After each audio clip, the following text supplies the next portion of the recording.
talk about my responsibilities, right? Do you want that to be included? That would be great.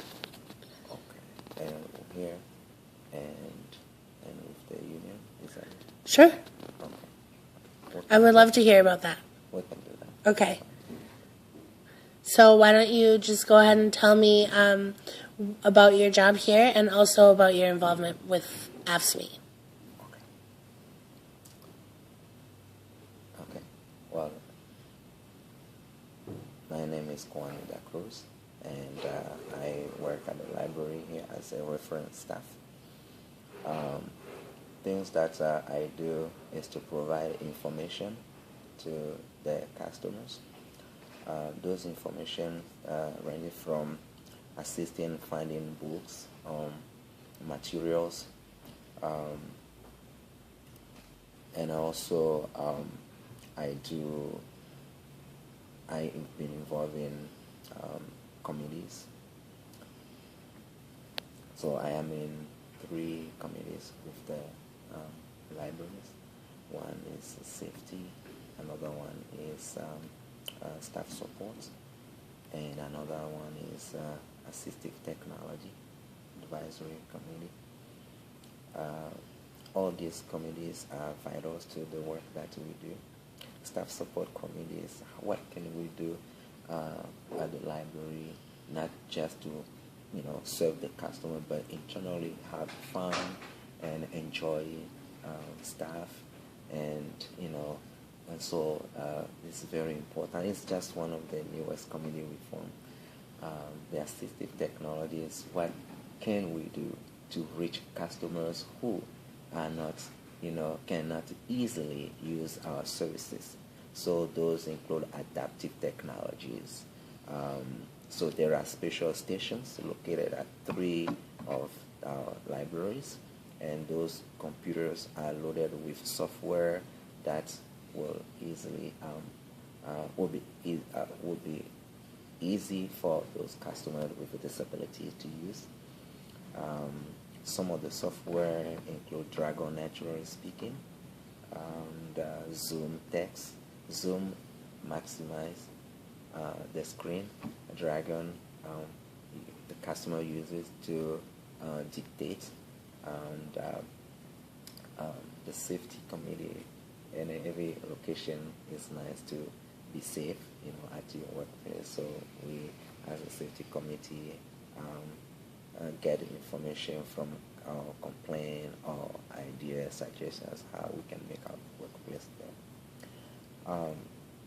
My involvement with ASME started in around mid 2010, and we started with site visits, and I love site visits because I get to interact with other colleagues and get a chance to listen their concern and their recommendations.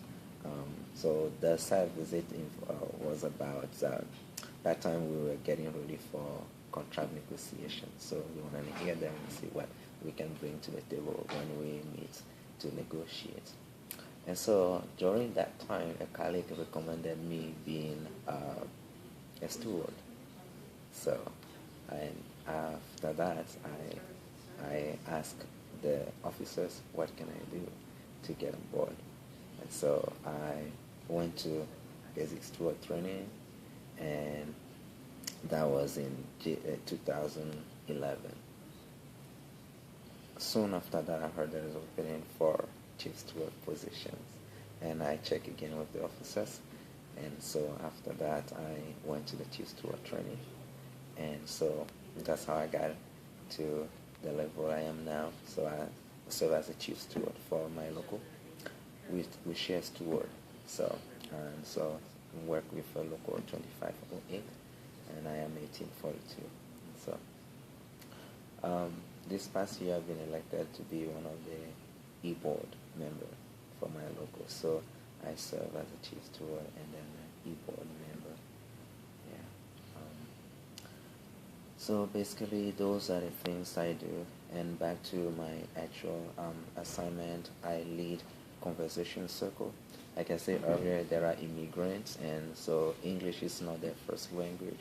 So I lead this conversation circle on a weekly basis, and it's set up for 1.5 hours where we talk and we share thoughts, and there are questions that comes up, and we also try to answer during our conversation. So that's one other things. I do sometimes outreach, like go to school to promote my conversation circle and the library as well. And so there are a few things that I also planning now to include as other responsibilities. Again, our work here not just book, but as it go beyond books. What can we do for our community so they know that we are there for them? You know, they can come and access information and do other activities. So the other thing that you probably don't know or may not know, we have meeting rooms that communities can use and have their meeting there, or their programs that they have. Sometimes we work with other organizations to provide like clinics, dental services. And before my library closed, we did a disability Mirai Day. So it was two that we held where community will come, folk from the community will come, they draw and paint, and which is very nice. So we're trying to connect with our community, trying to connect with organizations, so that we are just not on in our own, on our own, but we are involved with other communities. So. You're building coalitions. Yes, that's right. So, and everything at the library is free, correct? Yeah, pretty much everything is free. What isn't free? Some there are 3 libraries right now that are doing what we call rental services. So they rent some DVDs that are not in the library yet to check out, to buy. So those have fee like 50 cents. So that's so pretty cheap though. Yes, very cheap. Everything, almost everything at the library is free. The computer classes we talk about, those are free. Some rare library like Rice Street, which work with a community education, and they offer computer classes as well. So they charge, but if you service it directly from the library, yes, it is free.